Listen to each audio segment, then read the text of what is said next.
I'd like to call the Putnam County Board of County Commissioners Town Hall meeting to order at the Barden Fire Station. I'm Bill Pickens. I'm Chairman of the Board of the County Commission.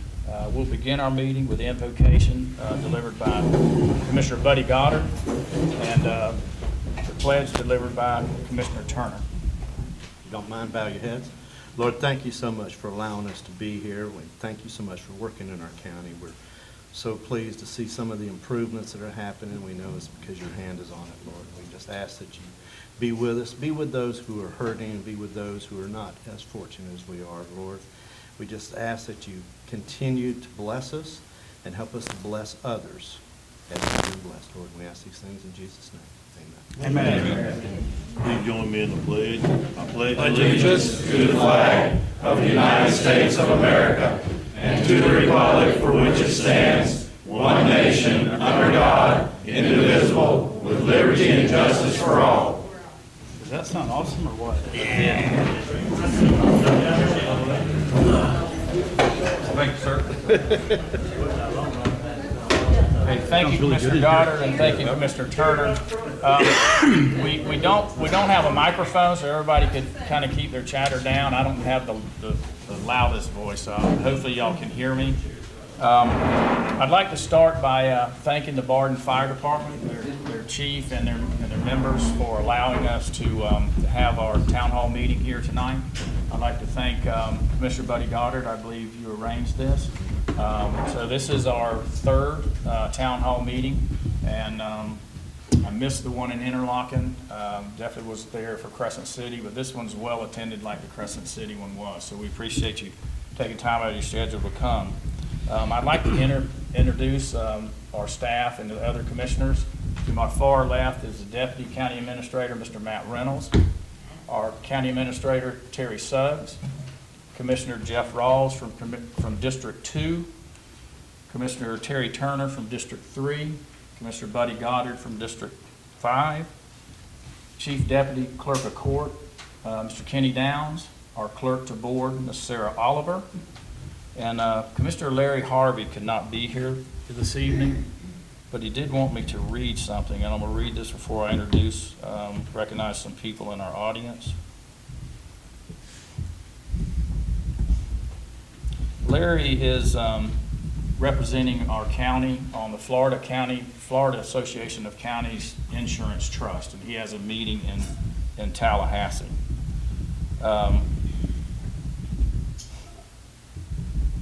He said, I regret that I am not here with my fellow BOCC members at this meeting. Barden has always been good to me, good down-to-earth people, the finest.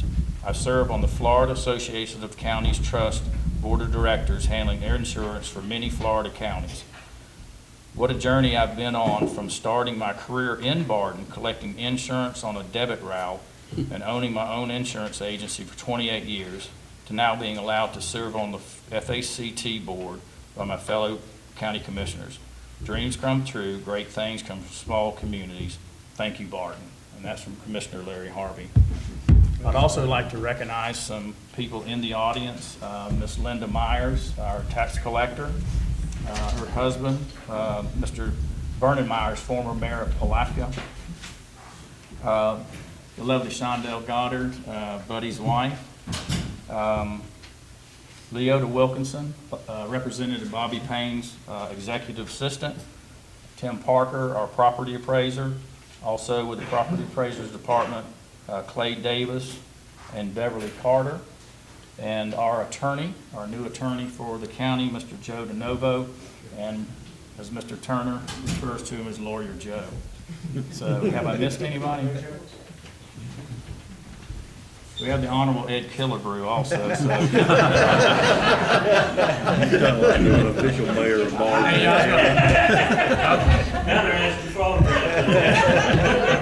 I was going to call you the vice mayor. So, and I saw Gene. There he is. I just want to recognize Gene Morgante. Is that correct? Is that close enough? Gene was emergency services with the county, and he is the young man who delivered the baby at the racetrack convenience store the other day. So let's give him a hand.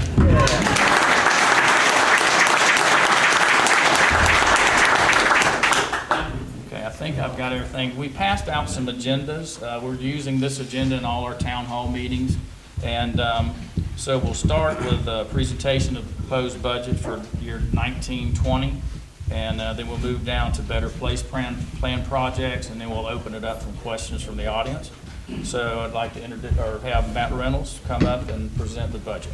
If it's fine. Yes. Mr. Chairman, I'll over here by the pie chart we did.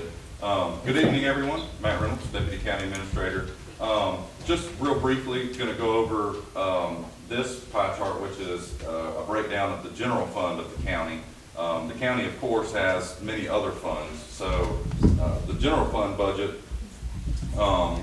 is approximately $60 million, but the total overall county budget is approximately $134 million. So of that $134 million, almost $26 million of it is in reserves in the various funds. The county also has internal service funds, which are funds that where we transfer funds from transfer monies from some of our funds to other funds to take care of things like fleet maintenance, health insurance, as well as risk management funds. So those three funds together total about $11 million out of the total budget. Other large funds that the county has that are not included in the general fund, we have the Fire MSTU Fund. That fund is approximately $6.6 million, almost $7 million.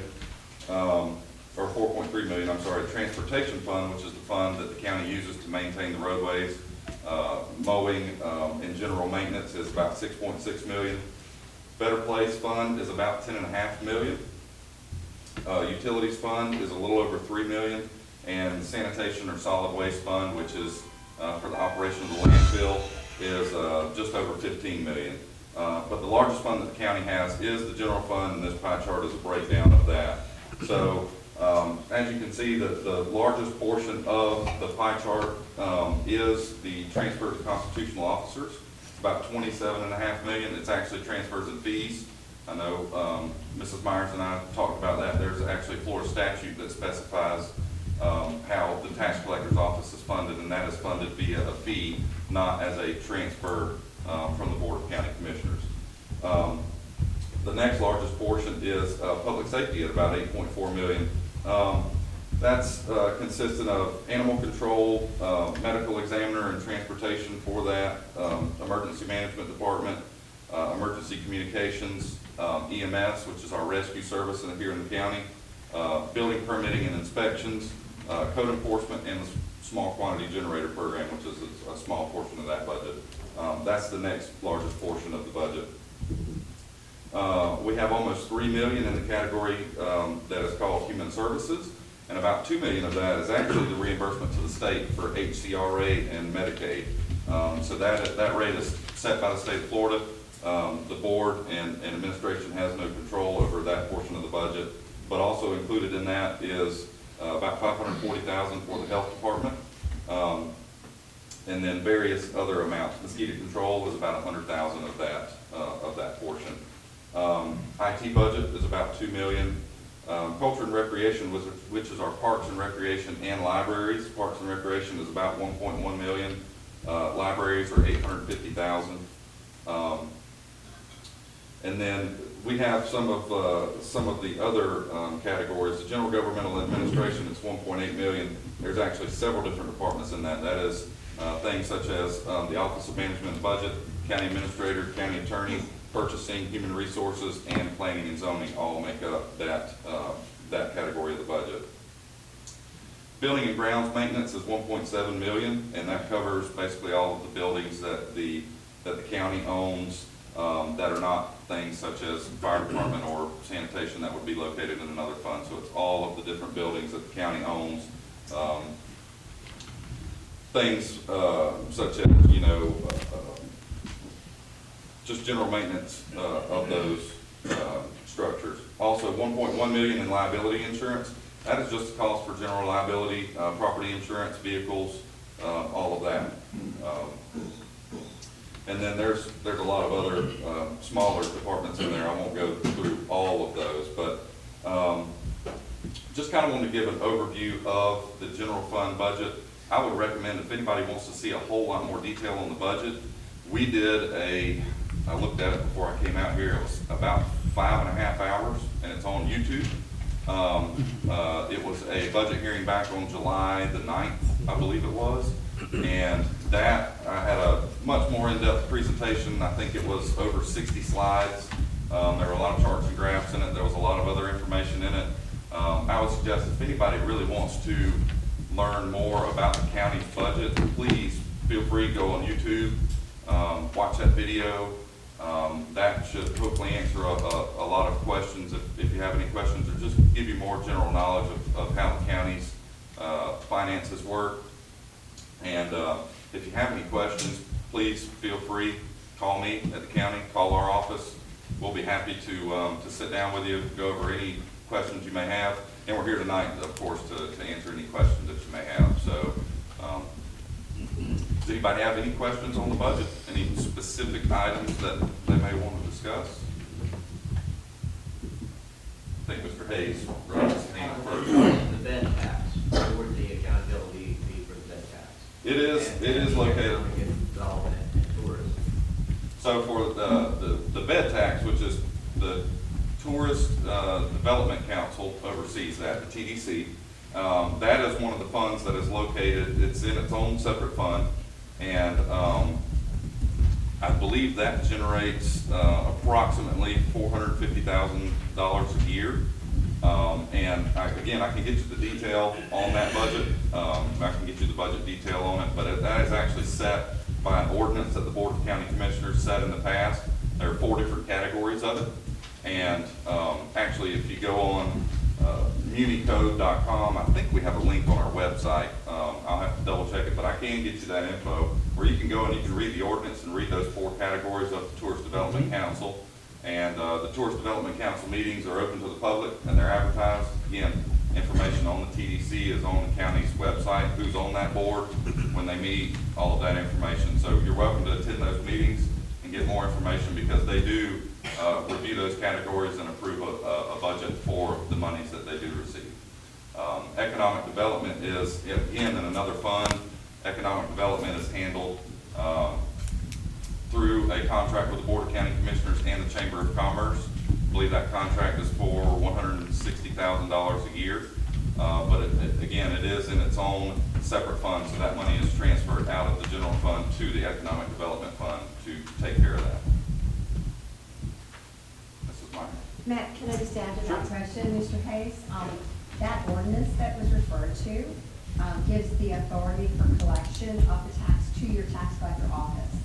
And let me just add one thing. We are having a workshop next week on Thursday the 19th, 9 a.m. If anybody's interested in how the tourist development tax works in Putnam County, not distribution of funds, that's through the council, but the actual ordinance, how it operates in our town, in our county, please join us at the tax collector's office next Thursday, 9 a.m.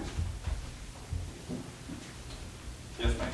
I would like to know how much is allocated for paving and resurfacing, specifically in this area out here for 19 and 20. For 19 and 20, for paving, off the top of my head, I don't know that we have even fiscal year 1920, correct. I don't know that the board has actually taken action on a dirt to pave list or on a resurfacing list yet for those monies, but I do know that we have approximately $1 million in the capital gas tax fund for resurfacing projects. And also this year, the board did vote to set aside over $3 million in Better Place for dirt to pave projects. And more recently, they decided to take $1 million of that money in Better Place and set it aside for resurfacing. So we should have about $2 million for resurfacing projects. But that, again, that's countywide.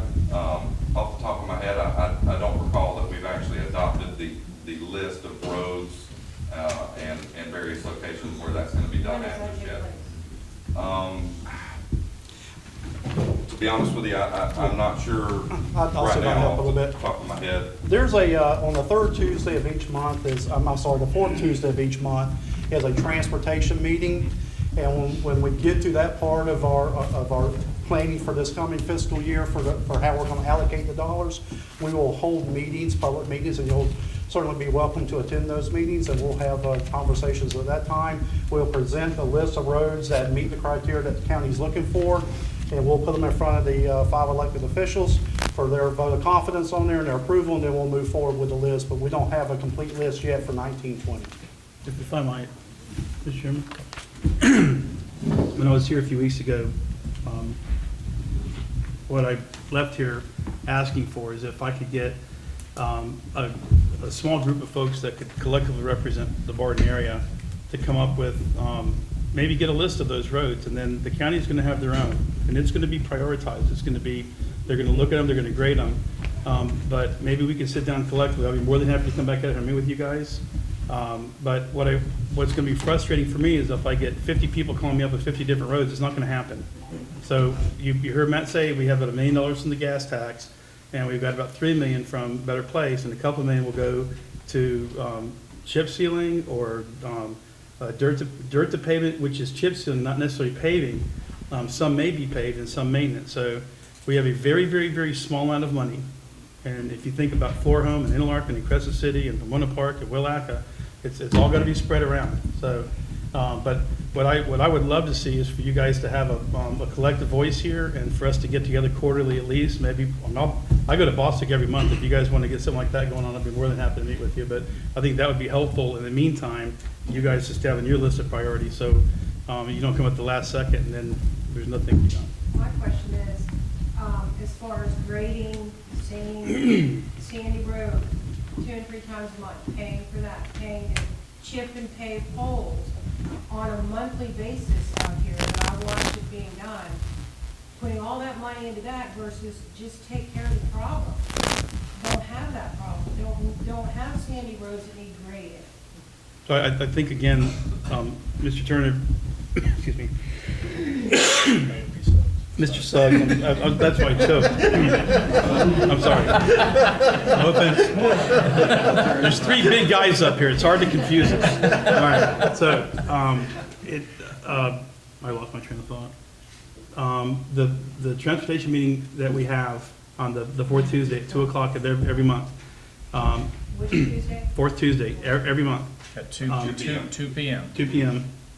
It would be great if we could get more participation there, and that would be a time to come and discuss it. But we need solutions, not problems. So if you're looking at a road right now that's being graded and we're doing it improperly, let us know. But come up with a solution. One solution that's been tossed around for a very long time is if somebody wants to live on a road that's not paved or maintained, if the neighbors want to get together and allow us to set up an MSBU, if they'll sign.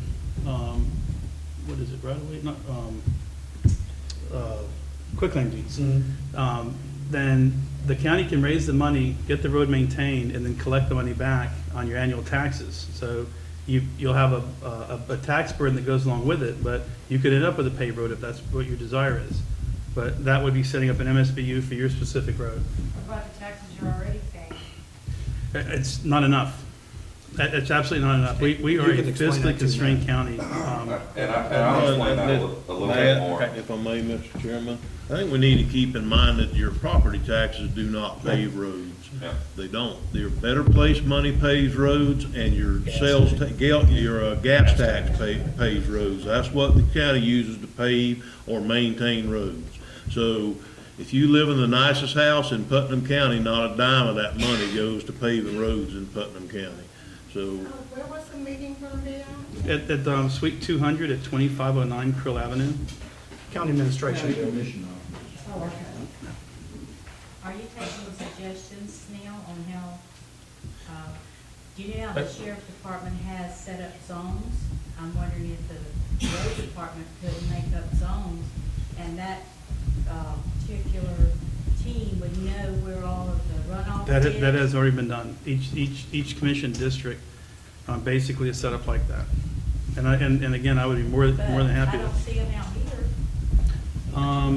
well, I'll tell you what, when I drove out here, I almost cried that the sides of the road weren't mowed between the highway and here, and we're coming out here. I'm amazed that we've gotten this far into this meeting without having that discussion. That's the first thing I know. Just so I can clear that, That was discussed prior to this meeting.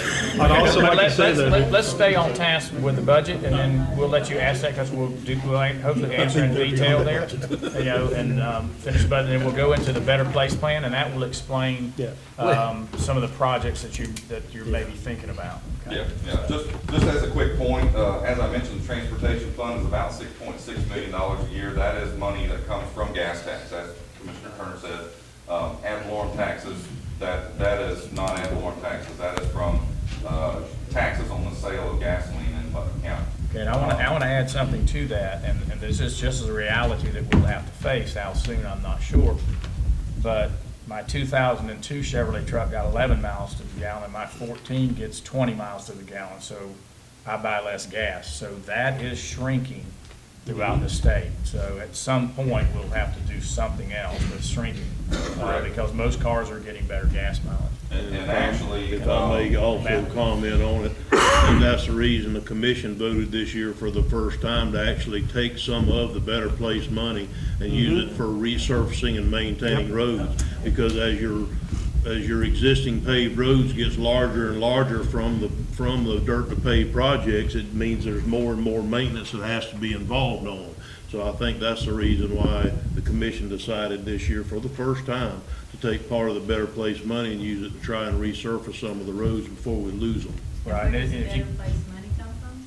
that's the Sa- one that's that's the- sales tax that you pay, yeah. And there's a point with a road, if you let it go too far, it's just as expensive to resurface as it would be from dirt to pavement. So we're trying to work on working some of that in also. And, going back to what I was mentioning about the transportation fund, actually up here, there's a small portion of the general fund budget, about $700,000, that we transfer over to the transportation fund in order just to keep up with the amount of work that we're currently doing to maintain those roads. Putnam County has about 600 miles of paved roads and about 900 miles of unpaved roads to maintain. And just to kind of put that into perspective, something interesting I saw not too long ago looking at the FDOT annual mileage reports. Orange County, for example, down in the middle part of the state, Orange County itself is responsible for 600 miles of paved roads and essentially no unpaved roads. But I know that they receive a substantial amount more of gas tax money down there than we do up here. So, and also as Commissioner Pickens mentioned, the gas taxes is not a percentage base, it's a flat amount. So it's based on the amount of sales. So if gas tax sales go down, our revenues go down. So vehicles are becoming more efficient, and that's just something that we've seen is it's becoming more and more difficult to try to keep up with maintenance. Mr. Hayes? In regards to the MSBU tax, I've been made aware that people that have bought into developments have been encumbered with that MSBU. How is the priority where an individual has been paying, and maybe even the prior owner's been paying for several years, that have not had their road paid?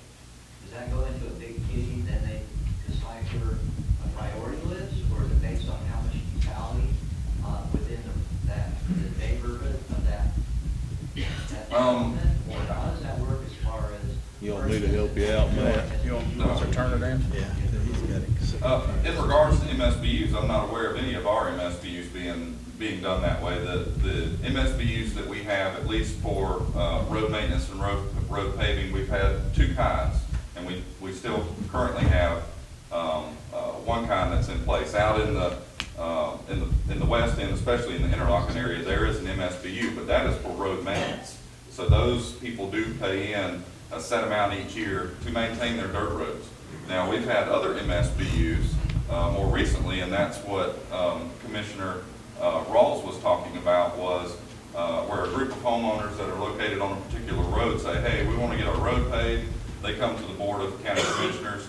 We'll send out letters. We'll get feedback from the homeowners, and the board will make a decision on whether to assess that MSBU, and they'll put together a payment plan. And once that's put in place and it's set up, the county will pay to come pave the road, and then the MSBU will pay back that money over 10 years, 15 years, 20-year time period. I'm not aware of any MSBUs being assessed and then payment not being done. The development I'm referring to is where the Horace Landing area being considered St. John's River Estates, I do believe, that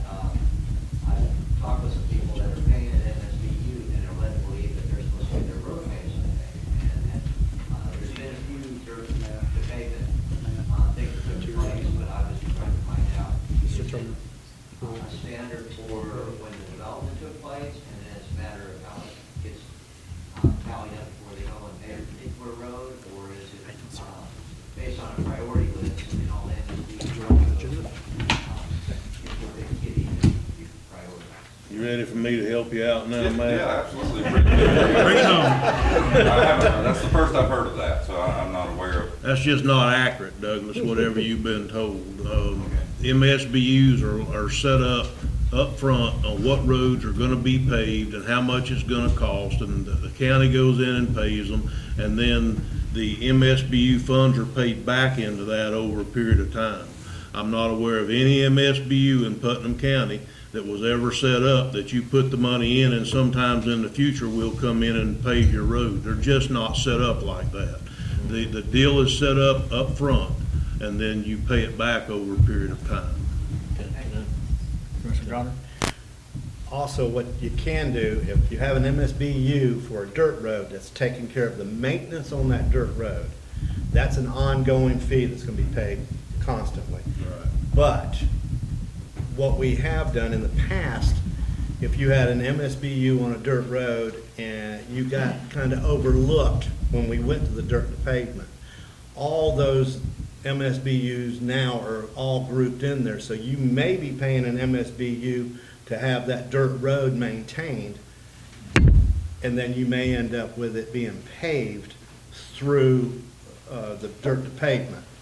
And then your MSBU would actually stop. As far as I know, that would stop At that no additional cost. altogether. Correct. Correct. But so it may look that you're constantly paying and you're someday gonna get it paved. So if it did, that would actually stop. It sounds like those are set up as dirt maintenance MSBU's. Correct. Yeah, and somebody just got confused. I think what they're looking at is, they paved that road over there, Right. but it didn't pave mine. Right. Yeah, real quick, just so you do understand, we don't just pave, it goes through a lot of process as to why a road gets paved. Are there school buses on it? Is it a connector road? Just like everybody thought it was strange to do the shortcut through there. And it wasn't. That was a good move, and I know it looks crazy, but that was a good move. If we have an accident at Barden and 100, that's your only in and out. I mean, someday I'd like to have Old Stark done. I'd love to have the other road down here, Sun Garden, done. But we don't. We don't have it done. We don't have the money. But dead-end roads are just not going to be the top of the list. You know, so you got to bear that in mind. If you're going out looking at roads, a dead-end road's not going to be considered up on that top list. It really needs to be a connector road. It needs to be something that the school bus uses, you know, a good purpose to use the money, because you got all these roads, 900 miles, and this much money to do those roads. Yes, sir. Any more questions on the budget? No question on the budget, but I just heard a couple of questions for like MSBU. What are your initial standing for? Municipal Service Benefit Unit. Municipal Service Benefit Unit, so you're receiving a benefit from the service, so which you would pay for, you know, extra on that. And they also have a MSTU, which is a taxing unit. And the difference between the two, if I'm understanding correctly, is that one of them, everybody in the unit has to gain some benefit from it, where the other one can be just part of the people in there can do it, but it has to be overall good for the whole unit. So that's the difference I understand between them. So would that be a big fantasy that it will never be paved, Barden clear down to the end? The other way? I would say that's, Sun Garden Road, you know what? which road are you talking about? Barden, the whole way down, where it's not paved, Oh, where it goes like this. That is something that we're trying to get done. If I could, I can hear what you're saying. if I could interact, you know, I'm not sure about that road, because like I said, I've lived here 59 years, this is the third time I've been to Barden. So, but anyway, all roads have been evaluated or graded, okay? So, and there's a certain number that we're working on. And like Commissioner Goddard said, a lot of, you know, thought, research goes into this, and you know, we try to do the best we can. It's not like each district gets a pool of money. We try to look at the benefit for the road. We all are trying to get out of the road grading business. So we might do a couple of short roads that are way out, so the grader doesn't have to go way out there. We just have to see how our money works, so. And I'll tell you, the Better Place Plan, that 1 penny is the best thing that ever happened to this county. I can tell you that right now. Because without that, you see what we would be dealing with, okay? $6 million less dollars. Any more questions on the budget before we move to Better Place? Okay. Okay. Y'all often say something about school bus routes. What about Providence Church Road? That's a school bus route. That ever will be paid? We don't have that list with us right now. but We don't do have a list of that road. A couple years ago, that whole big section of that thing got Blew washed out, out. yep. Any more questions on the budget before we move to Better Place? Did you have a question? At the end of Barden Road, that becomes Clay County, and they do grade us over our road, and it's graded about twice a month by Clay County. Barden Road ends right there with paper, Right, another county spot. right. Okay, so where the pavement ends, it's Clay Sun County. Garden is the dividing line between Clay County and Putnam County. Right.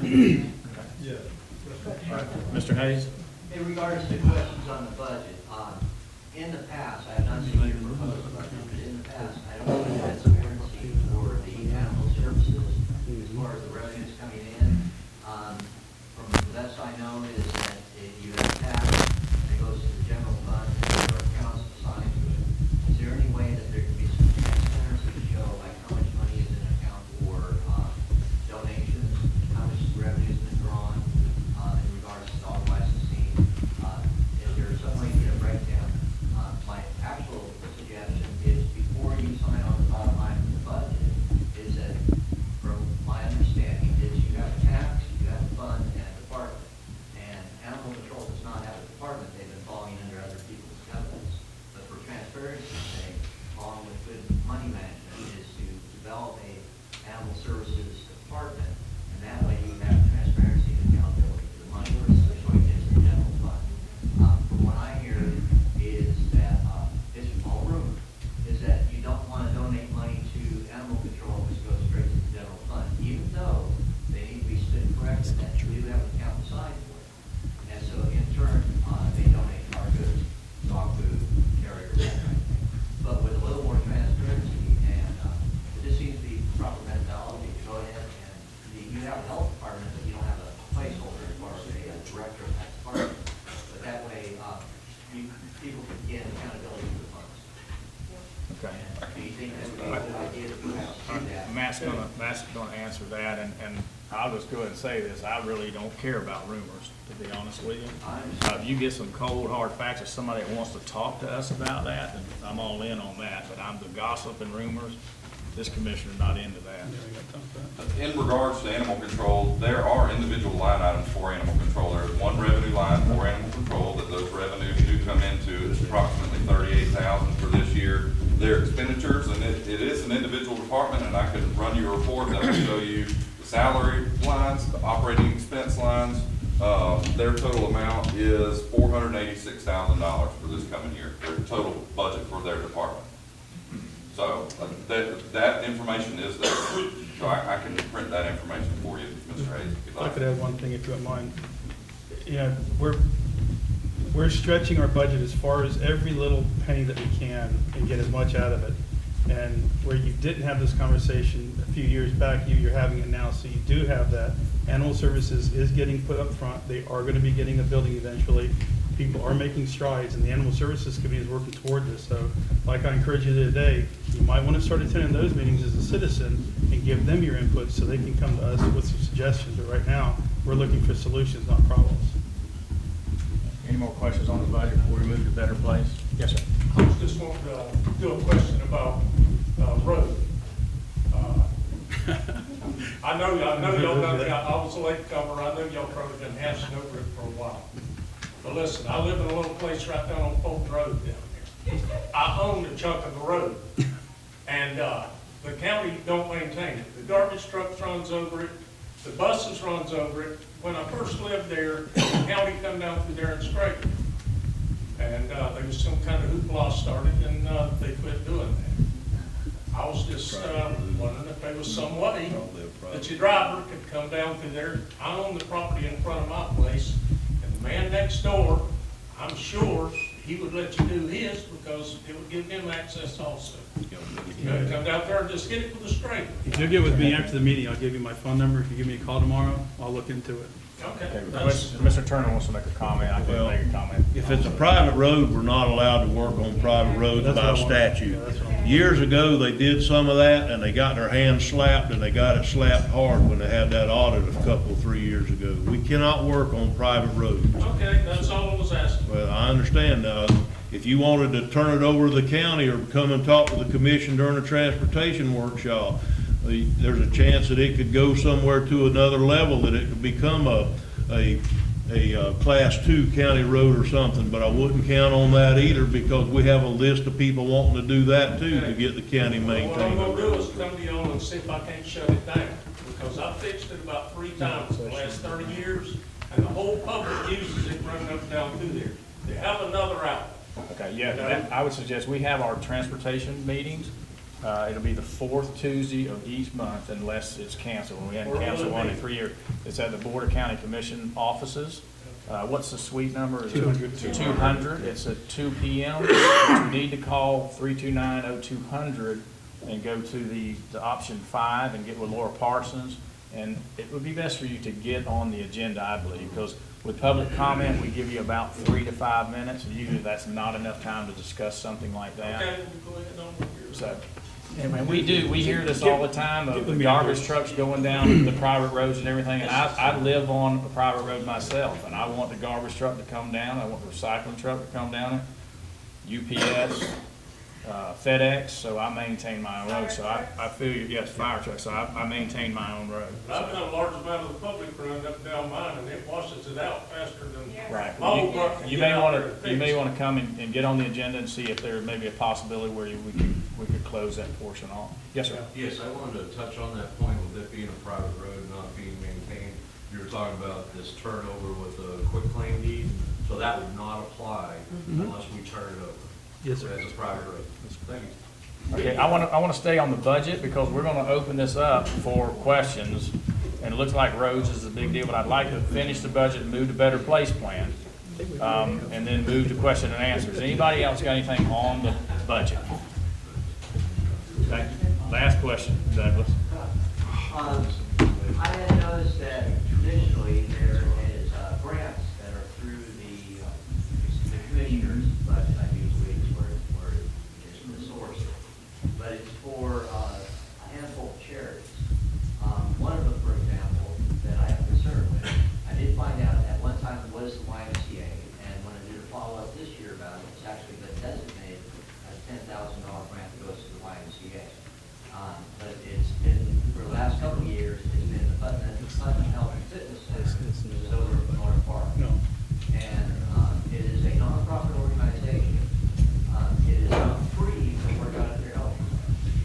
Apparently they do some type of events, but that $10,000 grant, when you have actually a North Park or community center, is that what does giving a $10,000 grant to a nonprofit health club that requires paid membership, that has over $1 million worth of assets, what good does that do to the citizens here in Barden? And then you have other grants that are similar to that, and where I have a concern is that you're taxing them, then you're redistributing the wealth to nonprofit organizations. And there's other ones that are beneficial to the county that aren't on that list, would it be more feasible competitive grant system, so that way everybody has a fair share along with the ability for the money. Because they can have a proposed project, and then you guys could oversee as to whether they need that money for that project versus it just traditionally coming into their funding and they use it for whatever. Okay, if you'll give me a list of the charitable organizations that you feel that need to be considered, and get that to me, and we'll take a look at that as a board. All right, the fitness center, that's the only, and I don't know that they have $1 million worth of assets down there. I wouldn't think it's that much. And I'm not sure when the donation started, but if it was back with the YMCA, that was probably 10 years ago. And then it folded. It's now South Putnam Church. Mr. Jim Forrester donated a building, so the equipment could be moved to that building, and then Putnam Health and Fitness Center has been operating. That's the only facility down in South Putnam where they can exercise. Silver Sneakers is used there. People use it for a meeting room. I think the Boy Scouts have met there, so it does have some value. It happens to be in my district, but it has some value. And unfortunately, it's closing down because of lack of support. So we have not given that $10,000. We're going to try to get a team together, reorganize, but I just don't know. So it's sad to lose the facility. That's the only thing south of the Duns Creek Bridge like that for South Putnam. So any more questions on the budget? Thank you. No more questions. Okay. Thank you, Matt. All right, I'm going to turn it over to Administrator Suggs, and he's going to go over the Better Place Plan. And as I said, I truly, as a commissioner, to see what the Better Place Plan brings in, this has really been a great thing for Putnam County because our ad valorem tax base just cannot pay for everything, and roads is a big issue with everybody. So, Mr. Suggs? Thank you, Chairman Pickens. Well, it sounds like we've already discussed a Better Place Plan. So, in all seriousness, we really have. As you know, we've allocated $4.5 million, as Mr. Reynolds said earlier, to the dirt paved projects. We moved another $1 million over out of our general fund as well. You know, and then we got the gas tank to add into that. So we've got about $6 million or $7 million this year that we're going to be using Better Place funds to do dirt paved projects.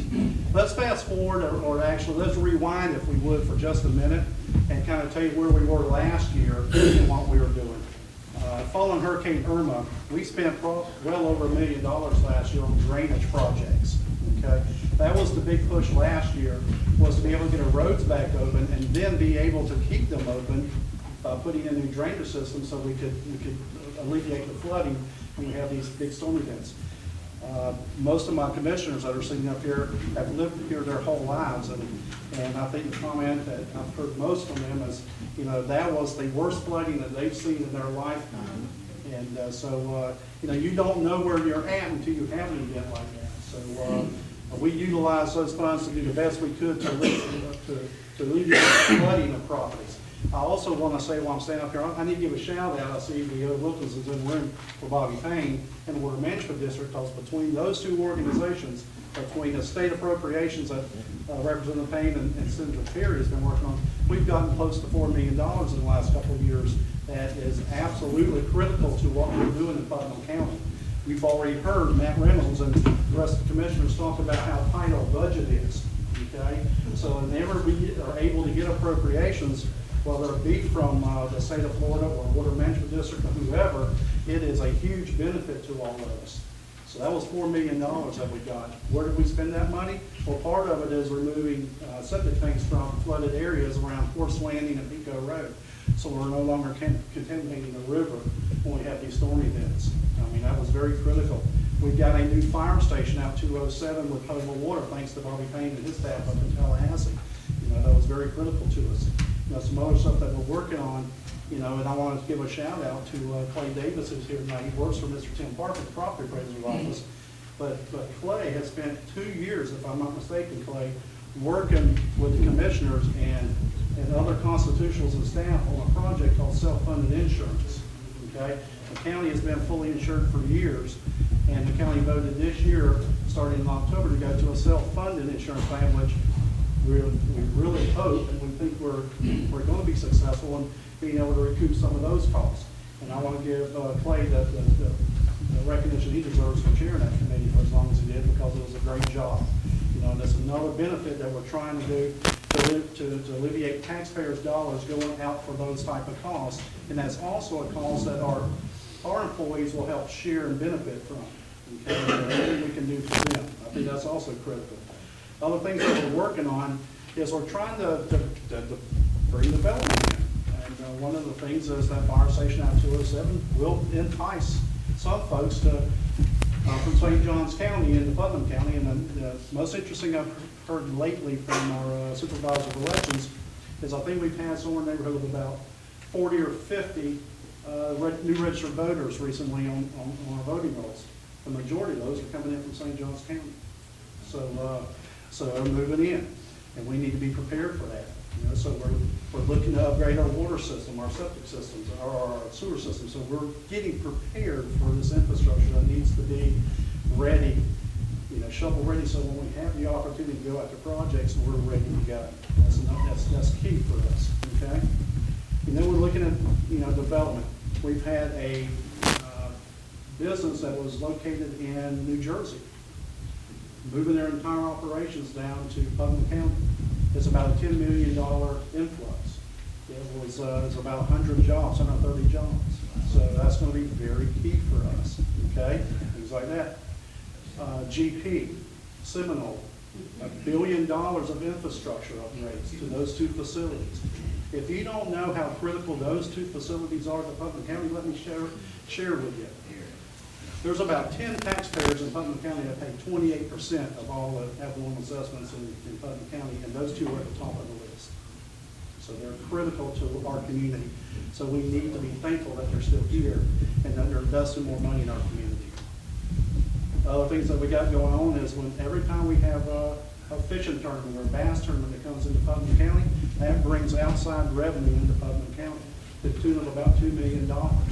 So those are the critical things that we're working on to try to alleviate some of the costs for our taxpayers by generating those other sources of revenue. Yes, ma'am. Since you just brought that up about the tournaments and different events, several of my friends are very talented musicians. They push a lot for music, which is coming up on the riverfront. Unfortunately, we can't afford as a small group of people to advertise on the radio. How can our county or our town, Palatka, help us in bass tournaments, etc., push that to bring people from St. Augustine where they're steeped in music? How can you help us get the word out there? Be on flyers attached to laundromat windows, etc. That's exactly what the TDC does. That's exactly what the TDC does, is helps people like you're talking about go out and advertise out of county. That's the biggest thing in these. I think one of the rules is it has to be out of county. So that's exactly what they do, the Tourist Development Council. So if we would submit to them, do we need to come to a meeting or just call and ask for help? You need to get hold of Dana Jones at the chamber. The TDC is actually through the chamber. It's a separate, but their staff runs it. And we actually had our meeting today to look at distributing funds, and one of the categories was cultural arts, and I think we had 6 applications, and we also had fall, it was festivals and events, and I think we had about 10 or 12. So, and the bed tax money is up. That's what that money goes to the TDC. So there are some applications and guidelines that you would have to follow. So you need to get in touch with, and I don't know the chamber number, does anybody know, but you can look it up online. You can talk to Dana Jones at the chamber, because the next cycle will be probably in March of next year. Okay, so I would, and it can be used maybe for what you're talking about. The last 2 things I would like to mention tonight in my presentation is the fact that, you know, we're looking at our comp plan, okay? We're fixing to go through from start to finish, top to bottom, the entire comp plan, because it hasn't been revised over here, so it's time to do that. And in that comp plan, it will have a lot of elements in there that will hopefully attract more folks that want to come to Putnam County. We'll have a housing unit in there and a development unit. All the units that are comprised within the development plan will be looked at and upgraded in the next 12 months. That's very crucial and critical to what we're trying to accomplish here. And our county commissioners are extremely pushing hard for that. And the last thing I'll mention is strategic planning. Okay, like October, November, we'll be engaging in strategic planning, which is another great tool that will guide us and our principals on where we need to be going in the next year, 3 years, 5 years, and 10 years. And I would encourage you folks to get a group of folks together, because when we start doing strategic planning, we're going to hold meetings, and it's going to be in different locations of the county. I'd like to have as many stakeholders involved with that process as possible.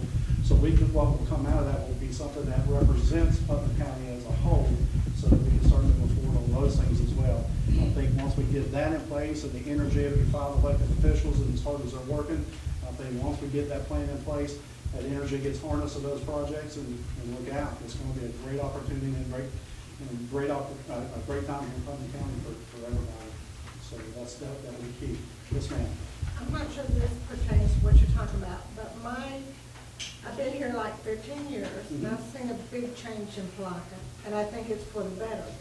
But what still gets me is when you have a restaurant, say it's in front of Tractor Supply, that is literally falling apart.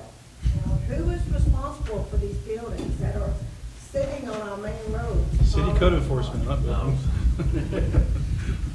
329 And we have a terrible code enforcement. City code enforcement. Yeah. Well, And county. I'll address some of those code enforcement works. I mean, the bottom line, the folks that are responsible for that building are the folks that own the property in the building. Okay? It is not the county's responsibility to go out there and maintain or take care of those facilities. The county's responsibility in role in that is to seek compliance. And how you do that, you go back to the ownership of the property. And those property owners need to have their. Can they not find them to get us some more money in our budget? We deal with code enforcement every day. Okay? A lot of the vacant properties that we've already dealt with and foreclosed on, we're putting back out on the street and reselling those properties to generate revenue back into the county to go into abatement funds so we can deal with more of those. But again, bottom line is ownership. Yeah, usually if they're not taking care of their building or their property, they're not gonna pay attention to that fine. So since we're on that subject, Mr. Gunner, do you feel comfortable talking about what we're doing? I'm good with it. We're working, but Commissioner Goddard did some research to come up with properties like that, condemned properties, stuff like that. And we've got a program that we're just started, we're working on, so I'll let him explain that Yeah. before we move into If you go to our website, you can see it, and what we're doing, we're just taking, we have a whole group of these from end to end of our county, of properties that the county has ended up with, so it's basically taxed, but it's not being taxed. It's just sitting there. It's not property we're gonna use, it's not property we want. And so what we're trying to do is take groups of them and put them out there so that you can bid on them. And literally $20. Literally, I'm not joking. So we let these properties go for that because these properties, if you buy it, they must be cleaned up. It may have a derelict piece of trailer or whatever on it. It has to be either brought back into code or taken down. And then, and that's working. We're moving a lot of these properties. So if you're interested in that, you can go online, you can see what those are, bid on them, and then fix them up. The other problem that we have, and it's a problem that's throughout our county, is we put it out there and we may have, like I said, you can bid $20 for it. However, it's got a derelict mobile home on it. So it could cost, the property itself clean might be worth $3,000. It may cost you $3,000 to get this thing off of there. And then just because it has a well and a septic tank, and you got to look at those numbers. I know because I was with the property appraiser's office. By law, if it has a well and it has a septic tank, they have to record that. But in reality, you buy that piece of property, that well is going to have to be tested. It may not be any good. That septic tank may not be any good.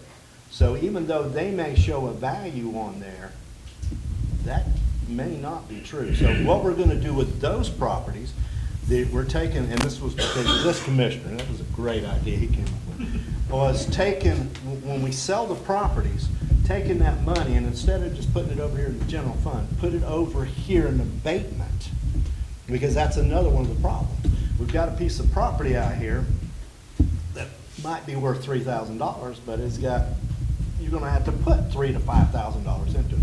So what we're going to do is we're going to take that money, we're going to abate that property, because we all believe an empty piece of property looks better than one that's got junk on it. So we're going to abate it, and then we're going to put it back out for sale. And that may sound negative, but it's not, because if that sells, then it goes back on the tax rolls, and you end up with a nice house owner. So that's what we're doing. Okay. we'll start with question and answer. If you please, be patient, and I'll recognize each person, and hopefully we answer everybody's questions. So we'll start with you, sir. Yes, where would that be located on the county website for the bid of the project? When the, Is it on the internet or Go is it right something- ahead. when there's a sale going on, it's on the webpage. We just closed a sale of 20-something. General Services is on the webpage, but it's, we just closed one, and so there's not another one ongoing at the present time. But if you keep track of that, that's where they're noticed in the newspaper too. And this is different from what Linda does, correct, with the tax deed sale. This is different. There's one that is sheeted over to the county, and we own them, and we don't want them. We just want to get them cleaned up and then back on the tax roll. And is the abatement process, is that gonna be in-house or is that gonna be put out for bid? If you buy the Depends. property, you're responsible for it. Yeah, it depends.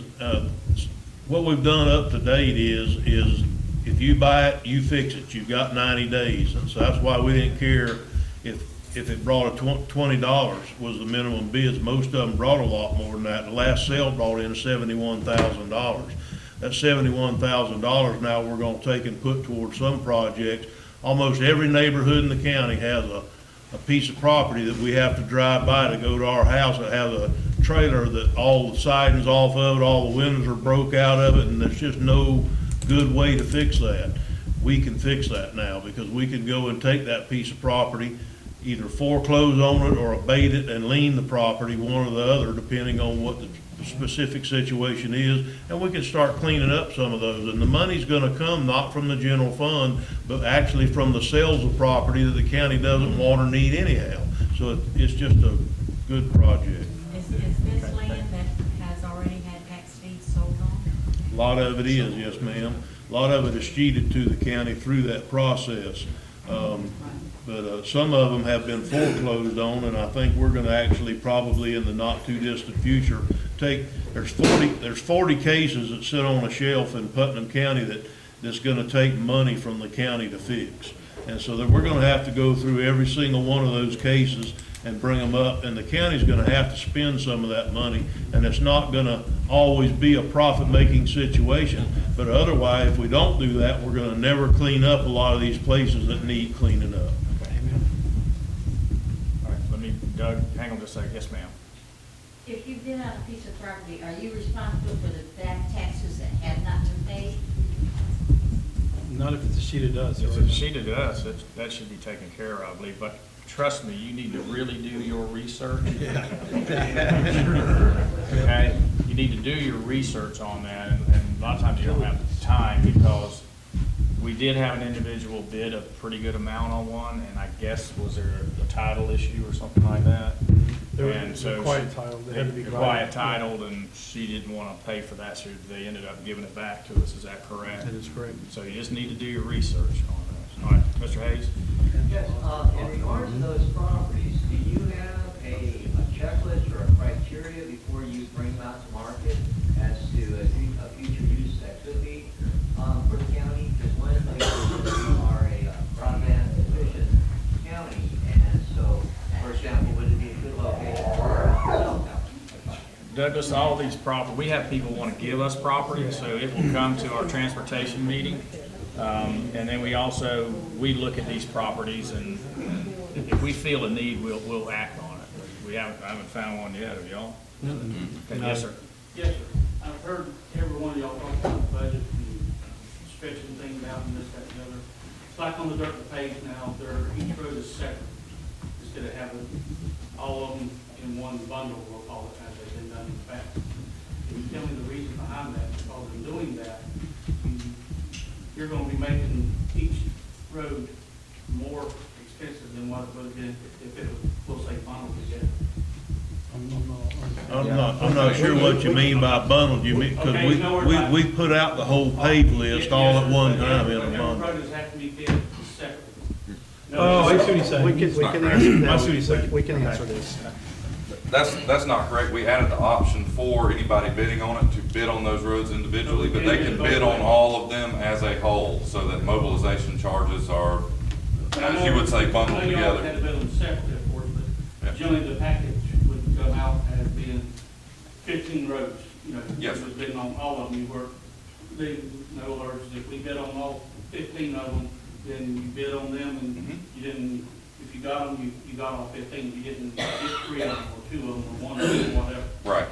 We added that option in there as, where people can bid as a whole for all of the roads for one certain price, but then bid on the individual roads as a different price. So we can, so that we can award them individually if it's more advantageous for us. We just want to make sure that the board is getting the most bang for their buck when they're doing these roads. And so if there's a way to, and it may not be feasible to do that because of mobilization charges that we may have on all the individual roads. Doing the bundle deal, I was talking to Mr. Garber earlier about it. Your lime rock and your asphalt, which is the middle of the road, like they're saying, are going to be your 2 biggest line items. Absolutely. Well, if we went to a paving company or a lime rock company and just got one road, I'm going to pay twice as much as a lime rock, twice as much as a paving, where if I come to Bull and I have 5 miles of road to do, I'm going to get a better deal, which in reality makes the county get better. So if I could real quick, so one thing that we did recently is there was a moratorium on non-DOT certified contractors working on county roads, not state roads. So to increase the exposure to competition, we've now allowed local vendors to perform these functions and not have to be DOT certified, but have to perform to DOT standards. So you're going to get the same quality as you would before, but you're not going to have to bring in an out-of-town, out-of-county contract, and the local guys will be able to bid. And that's going to create a lot of pressure on the out-of-town guys to get their prices down. Why? But if I may add, that's only up to a certain, up to a certain level. I think that level was $90,000 or It was like $100,000. anything over that, it's gonna have to be DOT certified, larger contractors, pay performance bonds, the whole 9 yards. But for the smaller projects, we open that up where local people could go in and bid them. Did you have another? It was on the purchasing properties, whether they were just private or with business owned. These were all. They were all residential, I think, so far. That doesn't mean in the future there wouldn't be a commercial property. There's quite a few of them, and I don't have an exact number. I've asked for it, but they're having to go back and research the files because evidently there was a list from the past that had been approved for abatement or been approved for other things that the county just never had the money to do until we decided to use the money from the sale of these properties we didn't want and take that revenue and go fund these. So they're having to go back and find a start place somewhere in the beginning and bring it up to date. And then I know there's 40 of them, literally 40 of them on a shelf in the codes office that we've started working on slowly and surely as we move forward. So I don't know how many of these at this time are going to be for sale, or if we're going to abate them and lien the property.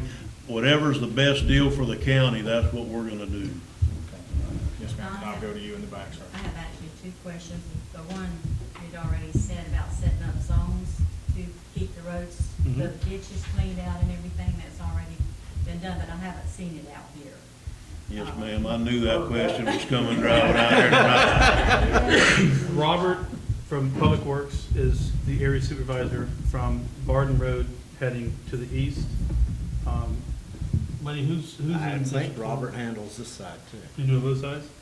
And he, yes, He and takes he, care of all. huh? He takes care of all. Okay, and he's also got Boswick, and he's also got Port of Black and Francis. I think Robert may be the county's supervisor He's the because county we all have him, but then they He have. should be an area Then they have supervisor. area supervisors that's usually in each district. Well, I He's know this the area. sheriff has different zones, and that the deputies know that area, and they know the people, and that's the reason I was saying if it was set up, divided into zones, then the workers would know where the drainage is mostly, It is, yes, ma'am. impacting the, flooding. But if it's already done, that's fine. Well, you're bringing up drainage. I'd like to address this if you don't mind. I had that as one of my notes. So I've got concerns going forward with in the Barden area, especially with the development that's happening up in Clay County.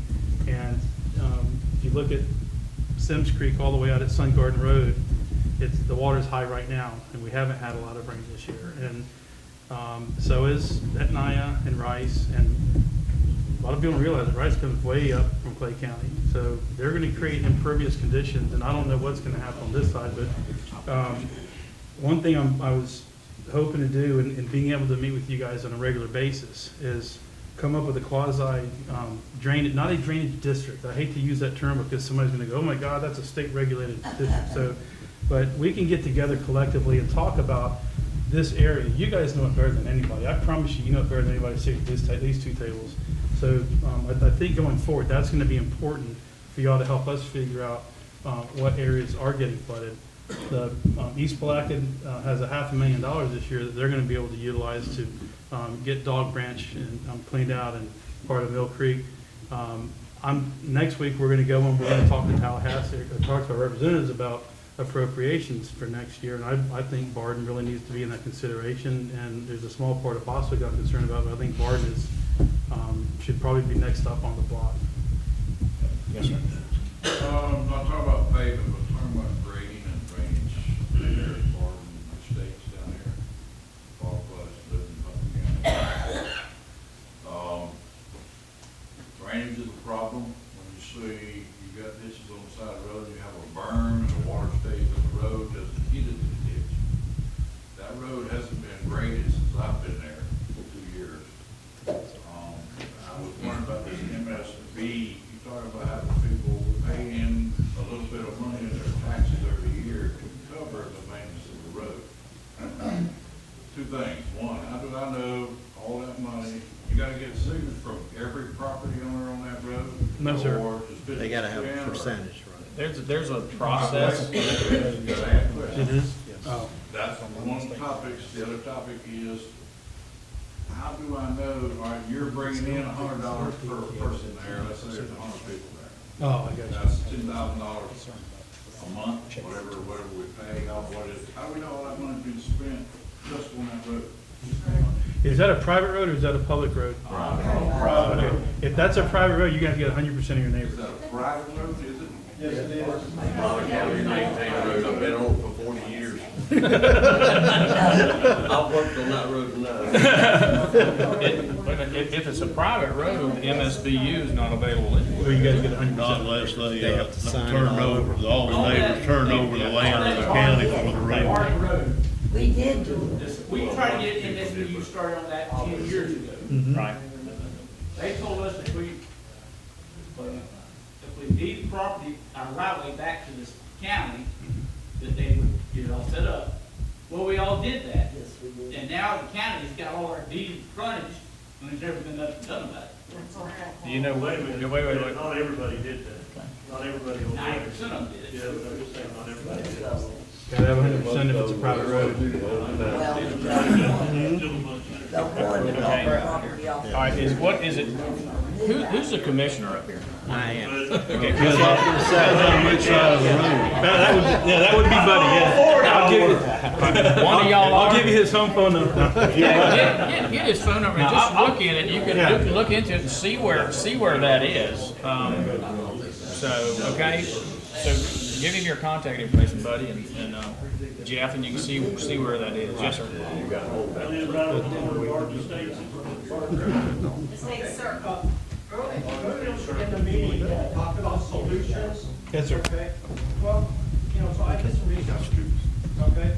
I got 5 things for you guys to consider, to think about your thoughts now, maybe in the future.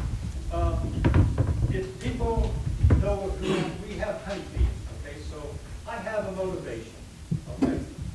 So we attended this 36th annual Native Plant Conference, Western University, Carolina University, okay? Now, we heard a meeting, a talk, in Chatham Mills has a pollinator paradise demonstration garden. Now, people's probably thinking, so what? These people up in Chatham Mills, they bring into the county about $300,000 because of their garden that they have. I'm sure you would like to have that. Where is this? Chatham Mills, North Carolina. I'm sorry, I was Chatham. Chatham Okay, Mills, North Carolina. they bring in 300 to us? About $300,000 a year, what they do for the economy of the city. So How do they bring that in? Not to us. hotels, et cetera, you know, how you count the money for a Okay. bass tournament. Right, same heads thing. and beds. Okay. Now, that's one way. And, so we can make Putnam County a pollinator tourist destination. Okay? Second one, USDA. Natural Resources and Conservation Service. They have what's called a EQIP. That's a pollinator initiative where farmers in Ransom, and I think we have farmers, and I think we have ranchers in Putnam County. Absolutely. Okay? Now, they can get financial and technical assistance to provide quality forage and habitat for pollinators.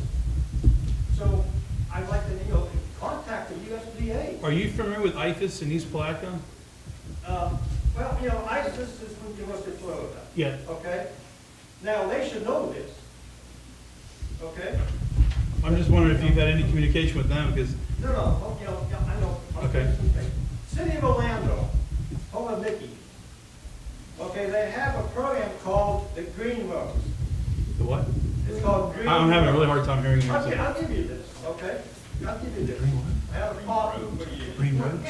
Green works. Works. Green Okay, Rose. works. Okay, they encourage homeowners, schools, businesses,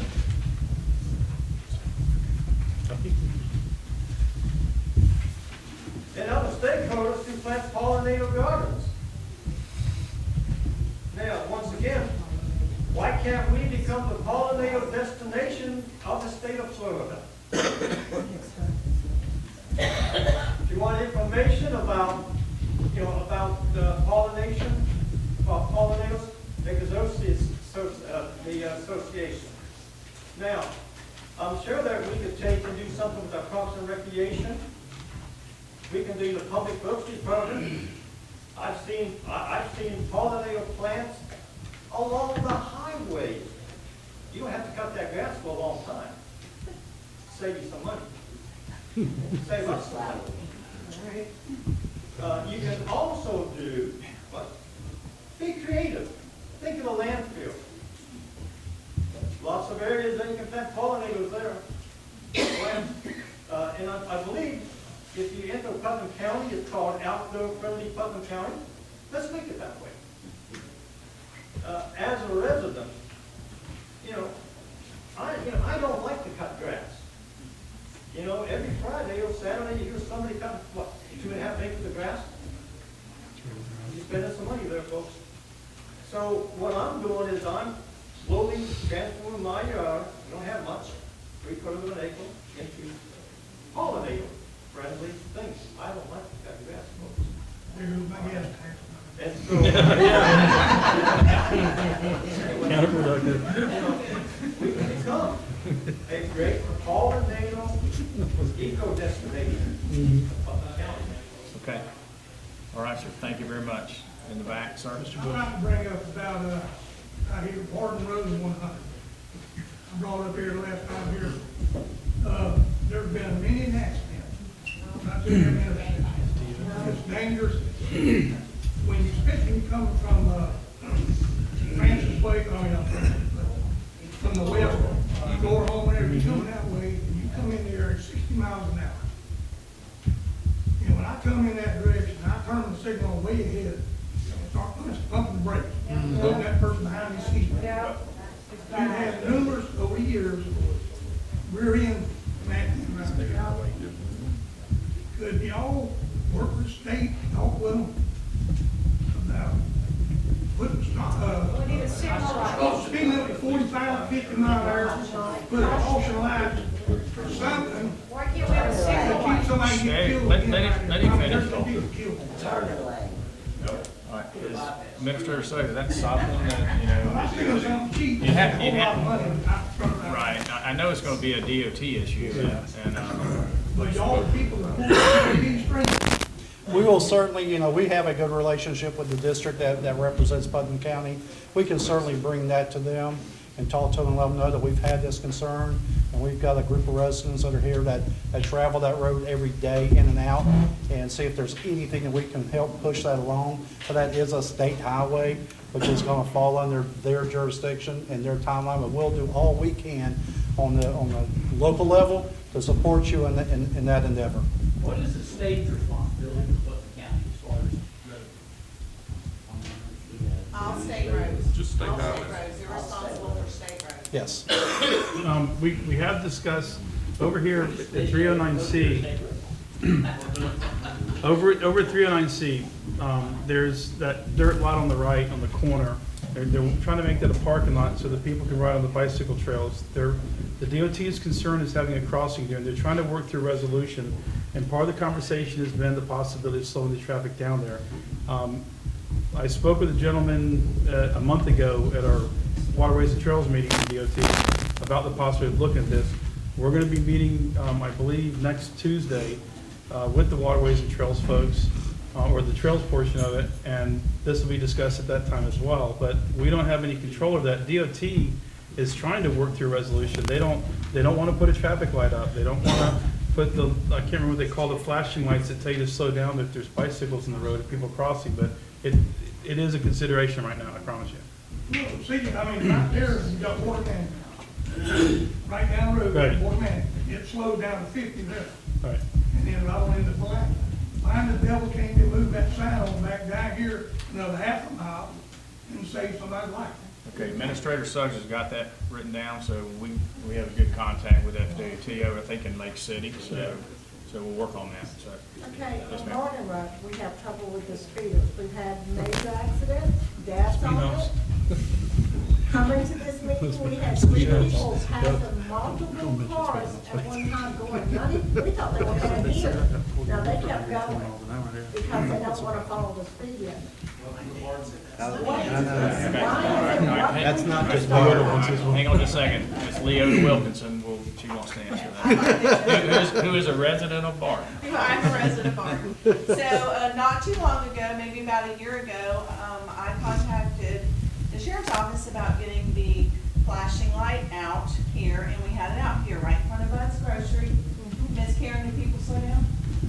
No, they don't. They don't slow down. They don't slow down. The other thing that happens is that we collectively, we see somebody in the sheriff's office and we get on Facebook and we go, hey, there's a cop in Bud. There's a cop in Bud. So what do we do to ourselves? We tell everybody and then we turn around and complain because people are speeding. So if you don't want people to speed, when you see cops out here, don't tell everybody. I'm not saying that directly to you, but. Yeah, we don't allow that even on our site for Barden News and Info. Right. Somebody wants to post that, it is not allowed. But you We see won't allow it all the time. They can post it on their own personal page. But the point that I'm making on that is stop telling people that the cops are out here when they're trying to do the job that we've asked them to do. Thank you, Leota. Okay, we'll go back to, yes, ma'am.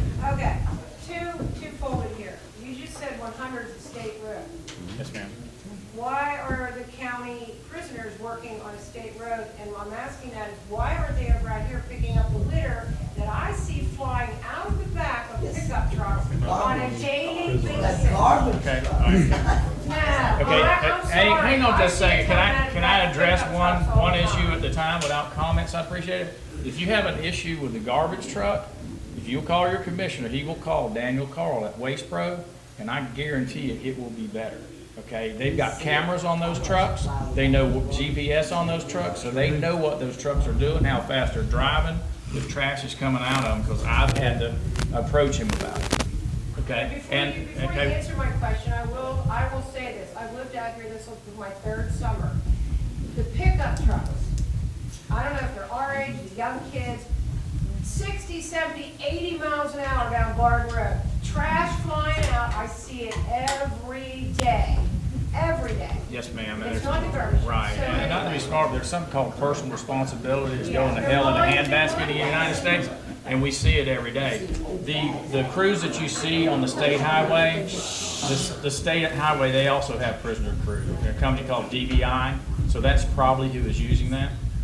It is the process for Public Works when they mow, when we can get the prisoner crews, okay, is to go ahead of the mowing machines and pick up the trash.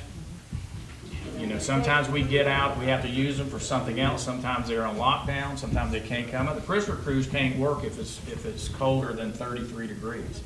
What Okay. she's saying is, So- why are they out there picking up on the state road that Because They're they're county State prisoners. They're state, they're state, Those are from the Department of they're from Corrections. Department of Corrections, and the state pays for that. Their county money is not being used on those roads, okay? So, Douglas? To answer her question, because I've asked that in the past, is that part of it is that when you're thinking that folks that are in the county jail that are for 99 days or under, legislation does not allow the sheriff's office to utilize him through that, where it would be something from the state corrections that's 99 days and longer. So anyway, it's a different group that they're working out of for the prisoners. There is one way to perhaps alleviate that, is that where we could release them on a work release, give them a fee, and then collect a fee for babysitting them, and they get a little stipend for their kitty. That way we can kind of walk the parade zone and let the county jail guys. But while I promise this might be the last, but in regards to the budget, one thing that I have noticed is on the proposed tax, it gives reference to the 2018 with the millage. Then you have the proposed millage, which you have boasted that will not change from last year. And then if nothing's done, then it looks like it will go down. So which is it going to be? Is it going to be the proposed budget, or is it going to be to where it goes down? If you'll see me after the meeting, I'll help you read it. How's that? Okay, we're gonna try to wrap this up in about 5 minutes. It's 7:30. We'll take a few more quick questions. Yes, ma'am. Why does the county commissioner meetings have to be at 9 o'clock in the morning? Rather than this time of day? Well- I mean, 99% of us work, so 9 o'clock in the morning doesn't work for us. I'm sure it works for y'all, but it doesn't work for the public. Well, any time, you know, I mean, that's what they were set at. The staff is already there. So if you had them in the evening, then you have to compensate staff somehow. You leave them, let them off, or pay them overtime or something like that. So, and the staff Are we is. defeating our purpose? If we can't come and tell you what's going on, then that's defeating our purpose. Okay, I will, and we do hear that. I think all of the commissioners are very accessible, so you'd have one ear, and that you could talk to your commissioner, and they could bring that to our attention, or to staff's attention. So, and I'll go ahead and say, I've been in business for 40 years, and I can't say I've ever had an employee go to the doctor on their day off. They've asked me to take a day off, so I truly believe, and I hope you take this the right way, is that if it's truly important, you'll make arrangements to go to that meeting. You'll get your information together, you'll contact your commissioner, you'll get on the agenda, and you'll attend that meeting. And the thing about it is, most all the staff is there. So if we had them in the evening, we'd have to pick and choose maybe which staff member we think needs to be there. And what would happen is probably if we let Public Works off, you'd have a Public Works issue. So, And again, I say that if we matter to the county, it would be that way also. In other words, y'all are supposed to be important to us, but we're not important to y'all. I think you're getting that wrong. Well, You I'm just you are saying. important, and y'all do elect us, there's no question about that. We all want to do the best for Putnam. We're all Putnam County citizens here. I've been here for 59 years, 9 months, and 12 days, as of today. But you have to be, Okay, when and you're I campaigning, and I it's all. one thing, when you get elected, it's something else. No, ma'am. I'm in favor of nighttime meetings. I'm not done. No, ma'am, it's not. I never, when I was campaigning, I never said that we'd have night meetings. I've only had about 5 people ask me about night meetings. You can see the meetings on YouTube, and they're very accessible. So I'm not saying we won't do it, but there are some, it's not just like, let's switch to night meeting. It would cost the county more money, I can tell you We that. had one last night. We had a night meeting last night. It started at 5:05. 2 citizens showed up. So it costs the county extra money, and one of those citizens was running for office. So I'm just telling you that, you know, if we had night meetings and we could fill up the room, I'd stand shoulder to shoulder with Commissioner Rawl, and I'd go to bat with him, and we'd try to do it, because that's a big issue for him. But I'm just too conservative to go in there with the county's money and spend thousands of dollars a night to have a night meeting, and then 2 people show up. Can't get there. Yeah, the city commission meeting tonight, there might be 3 people. Okay, yes, sir. Start having them in Barden. Very good. Yes, sir. I have a twofold question. One, infrastructure. Out here, I'm hearing that nobody can get internet. That when I first moved here several years ago, that AT&T was the only option for any kind of internet provider, because I guess there was something with Comcast working with them about getting lines out here. But with the county going in the right of way, is there any possible way to get incentive to increase the services with the technology now based on everything for increased availability for option in depending I'll check this on amount. All right, so here's your answer. Wi-Fi is coming, cable is going away. They're not gonna put a lot of money into infrastructure, especially in the rural areas. There's actually a company right now set up in Barden County that's building low orbit satellites about the size of a washing machine that they're gonna be getting up soon. Once that starts, you're going to be able to have access to higher speeds. There's also some that Microsoft is pushing, where they use the old UHF white space to push that. But that's a function of private business. Right. And we're not allowed to go into the utility business right now because of the form of government we are. So, but there's no incentive for AT&T or Comcast to come down the road and spend tens of thousands of dollars to bring in infrastructure to service 5 people. Yes, ma'am. Okay, I have 2 quick questions. I'll let you answer the one before I ask the second one. First of all, you mentioned about mosquito spray. Where I live, I did?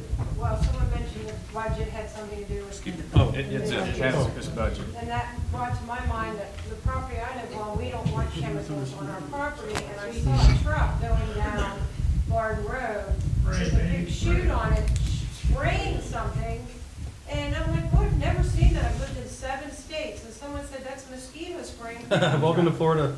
Well, I appreciate y'all don't like to get bit by mosquitoes, but we don't want that on our property, so how can you call it out? Okay, hey, all right, let's get argument back. Ma'am, I do believe if you would call if you'll call Public Works, ma'am, if you'll call Public Works, I think they can probably put it on a no spray area for your house. Now, your neighbors may not like that. But anyway, call Public Works at 329-0200, option 6, okay? Or Ed? Okay, my question goes back to drainage, or question, statement, whatever, got a lot of gossip. I understand that what do they call it, the floor home drainage? Yes. Right? At Nine Creek. They came through and started clearing the swamps or creeks out of the canals, back out to get the drainage to come out. Okay, we're talking about Barden flood. Right. All that comes to Barden. It comes to Barden going to the river. Right. So you got all that cleared out that way. When are we going to clear back through here to make things clear through here so the water will free flow on through? That goes to my comment that I was talking about a minute ago. Next Friday, we're going to be meeting with, the 27th, meeting with the state legislators. Who's 25th. Who's going to be there? That'd be Representative Bobby Payne and Senator Perry. And that would be the time to address that then, is to ask for a state appropriation. We got the $500,000 for East Palaca, and the same thing needs to be done here, where you've got Sims Creek is backing up just as bad. Etna coming Well, that's through. what I'm getting at. All these places out here. I agree. I think this. And it's coming from that way, this way. I think this needs to be the next area that we make the legislative request. And if you guys could possibly be there next week, that would be helpful. To load the room up, your state representative will be there, and y'all can make that plea. Yes, ma'am. I have one more thing. I just want to thank you all for coming out, and I wouldn't want to be in your shoes. But my other question, and a big real fast answer, if you can just tell me about building and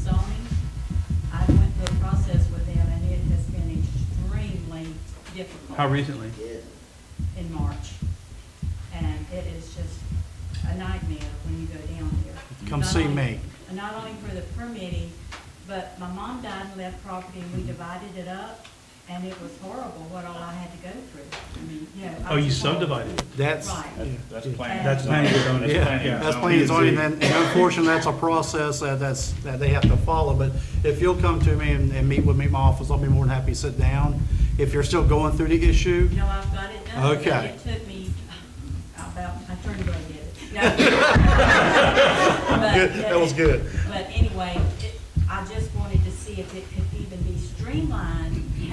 That's part of the comprehensive plan that Mr. Suggs alluded to earlier is going to involve land use planning. Commissioner Turner made it very clear that we want to make that our first initiative, and as soon as it's done, it gets passed, it gets put into place before we go forward with the other elements of the comp plan. But the land use planning and the future land use has got to be Well, I know the addressed. state has a lot to do. It does. with It does. that. So, Yeah. we so don't there are certain have- processes that we Yeah. just don't have any control over, Right. but the things that we can Yep. initiate and streamline, we'll certainly work on. We just started hired an outside contractor to come in and help us rewrite our comp plan. Well, I So what definitely you're think talking we- about right now, we hope to It's fix gonna a help all lot of of us. that in this process. And then we're gonna internally write our land development code to coincide with the new comprehensive plan whenever we get it rewritten. Well, you see, I live out on Vanderbilt Road, Mhm. and what applies for people that live near town, I don't see why I have to confirm with that when I've got agriculture, but I had to do a family subdivision and all this stuff. Yes, ma'am. Everybody has to go through that, though. It's not, they weren't just picking on you. And I understand the frustration because I deal with them every single day. So I understand the frustration, but it is a work in progress, and we're trying to make it better as we go.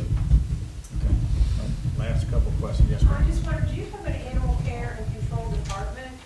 And where do you go to speak to them? Sorry, Mr. Questions. Animal control.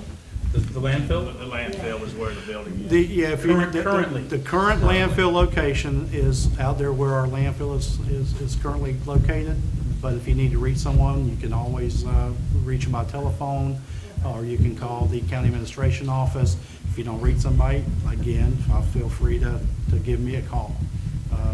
Things have changed in the last couple of years, and this is no disrespect to anybody else. There's been a different philosophy at the county level in the last couple of years, and I absolutely believe in having an open door policy. So anybody in the room that hasn't had the opportunity to call me that has an issue with her, I encourage you, give me a call. We can't address, fix any concerns or issues if we don't know about them. So I got a great administrative assistant who keeps me on task and makes sure that when someone calls in, they get their call back, they get an email from me. So I encourage you to do that. I ask that because I don't know, in this county, are there no tethering laws? Yes, there is.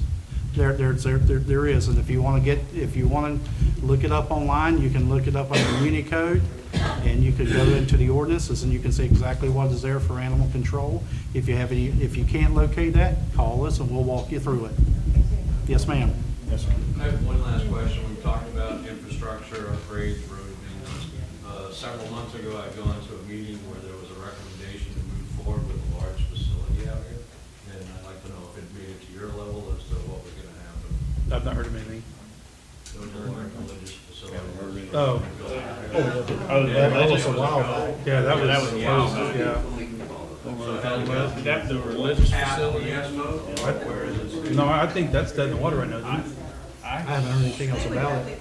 They would have to come and get more permits. Yes. Okay, so it is on hold right now? Yes. Because as of that meeting, everybody voted yes to move forward with the project. I think that was a good plan. Probably the planning board. That might have been the ZBOA, Yeah. and the ZBOA, they make the final decision, okay? With the planning commission, we have a planning commission, they make recommendations to us, and then we make the final decision. So I think that was the ZBOA. Because you just have to understand, it's one reason we're doing the comp plan. Some uses are allowed in this current zoning, so it may not have been anything you could have done about that. I'm not sure about that facility or not. Okay, last question. last two questions. Yes, ma'am. Yes, I wanted to ask, you did mention a no spray zone. Is there really a no spray zone list? Because I tried to get on it for 5 years, and I was just informed that, oh yes, honey, we've had you on it for a year now. So is there really a list now? Is it really kept up to date? And is it really followed?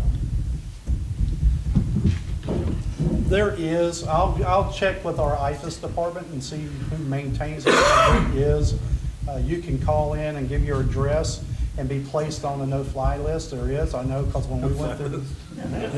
TSA no-fly list. Yeah, but no spray list, whatever you want to call it, you're right, because they do fly it. But the point is we went through this about a year and a half ago. And there are those lists that are maintained, especially for beekeepers and those type of folks that want to be on that list. They maintain a list for that, and they're GPS coordinated, so they'll know not to fly over and let out any type of chemicals in that area. What about the ground spray? The ground spraying that goes, we'll look into that, but that's also health department related issues as well. So I'll need to go through the Department of Health and get that answer for you, because they are big into maintaining the ground larvae and things of that nature. So we'll have to check with the health department for that. I can't answer for the health. Right, and if there's not some type of control system in place with all the water that we're now getting, we could have an outbreak of something that would be really bad. Absolutely. Yeah, my understanding is you guys weren't doing tests anyway, so it didn't make any difference. So they just tested it in South Putnam and they put the chickens out and they tested it. And I talked to the Public Works, and they've got an area that was not being sprayed because it was so close to water, but they worked something out, and it's getting sprayed, and the mosquitoes are awful, so. As the chairman said earlier, if you have a question or concern about a rumor you may have heard, feel free to call us, because I can tell you, I can just tell you that I have an individual on staff that does that monitoring. Okay, I'm so glad, because one of the things that I've had problem with as beekeepers is, one, there was very little understanding during an emergency situation that unless you had a true health emergency, you would honor the no spray zone list. Then I come to find out there was no such list, because my name had not been on it for 5 years. That is hard to visualize if they're being sprayed. Right, and that's important. Without bees, we aren't gonna be here. We all need to understand that. Unfortunately, I saw the movie, you're right. When I asked that question about I didn't want my property sprayed, we have a small business owner in the back room telling me to go back where I came from. That was really rude and really. Okay, all right, we can wrap now. I'll take your question, and we're gonna thank you. And I'd just like Mr. Suggs to tell us how much research has been done on this $10 million property deal that's come in with the dryer unit that can send us all to heaven or hell if it blows. Are we talking about the GP dryer I was system? talking about the, out of PRC where they're drying the, eggplant and the freeze dryer unit that they're putting out there. If it happens to blow, it's gonna take us all off the map. How much research has been done on that?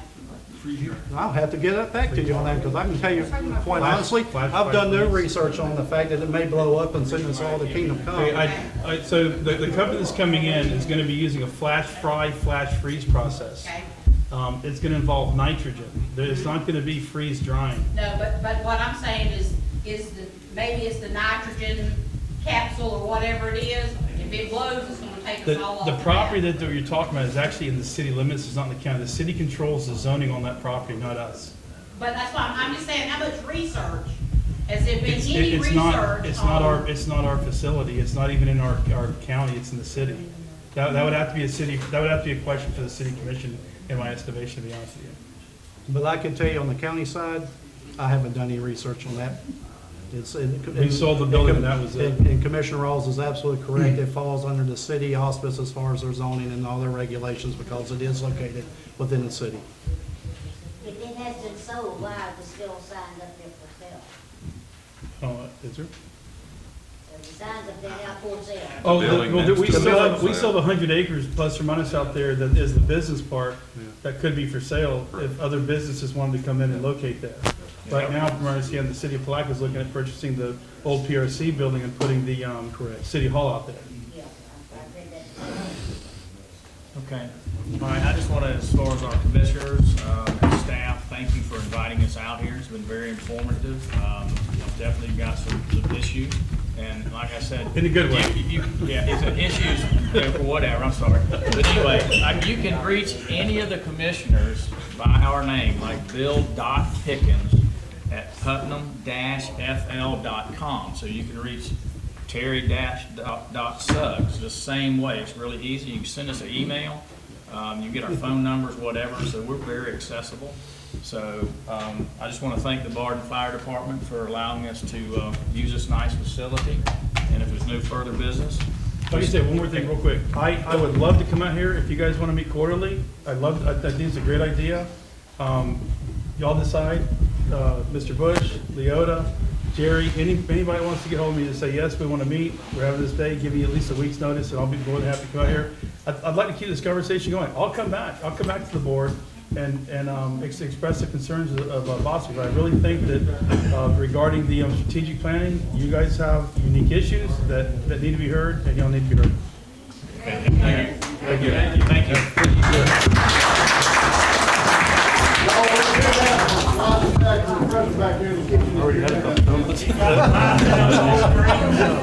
Lawyer Joe? Thank you. We're gonna be out here. And it's not lawyer Joe.